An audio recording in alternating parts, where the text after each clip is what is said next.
updated 2:15 p.m. with Manny Machado off the board. So too are the Padres in the Bryce Harper sweepstakes.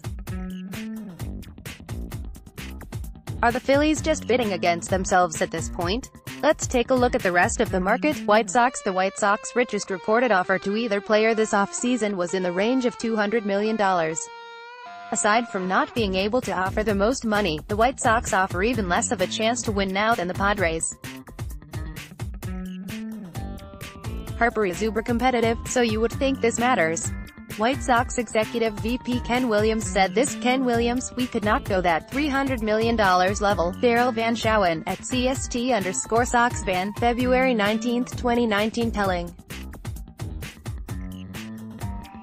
Here's what White Sox GM Rick Hahn had to say. Hahn says he'll take the next few hours, feeling pretty pissed about not getting Machado, but will then look at what they have in the clubhouse and feel better about what they have for the future. Chuck Garfian, at Chuck Garfian, February 19, 2019 Hahn, this isn't the last time we'll be going after premium talent. Chuck Garfian, at Chuck Garfian, February 19, 2019 These do not sound like the comments of a team that thinks it has a chance to land Harper.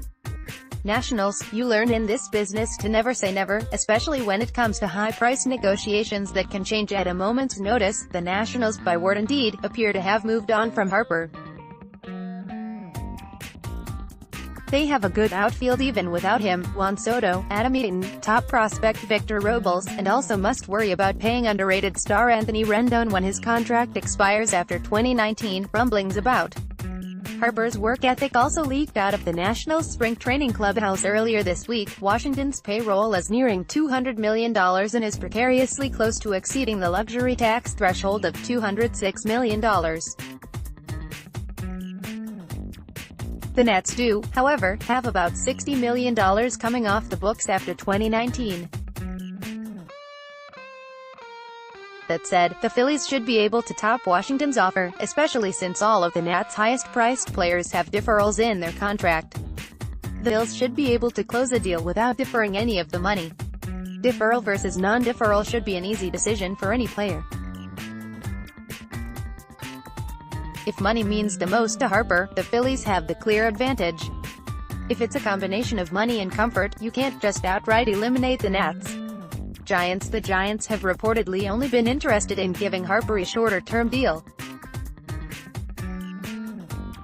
At this point, especially after Machado got a 10-year contract from the Padres, it would be extremely surprising if Harper went that route. It might look like a loss, which Scott Boras is rarely willing to take. The Giants were a team to worry about because of the affinity Harper and his wife Kayla have for the Bay Area and because of his friendship with guys like Brandon Crawford and Buster Posey, but again, the Giants just aren't a win-now team. They won 73 games last season and their top players are aging out of their primes. Posey is no longer the elite offensive option he once was. Madison Bumgarner, a free agent at season's end, is no longer the unquestioned ace he once was. San Francisco is also a tough place to hit. Harper's numbers there would probably be worse than they were at Nationals Park, which plays mostly neutral but hitter-friendly when it's warm, and at Citizens Bank Park. The pressure is on the Phillies front office to get this done. The biggest roadblocks at this point would be an 11th-hour mystery team emerging, or a genuine hesitance from Harper to play in Philadelphia. There's no real indication he doesn't want to be in Philly other than this tweet, which could also be a ploy by Boras to get the Phillies to boost their offer one final time. Have been hearing lately Bryce Harper unsure about Philly. They'd better convince him for their sake. Andy Martino, at Marnonic, February 19, 2019 Click here to download the My Teams app by NBC Sports. Receive comprehensive coverage of your teams and stream the Flyers, Sixers and Phillies games easily on your device.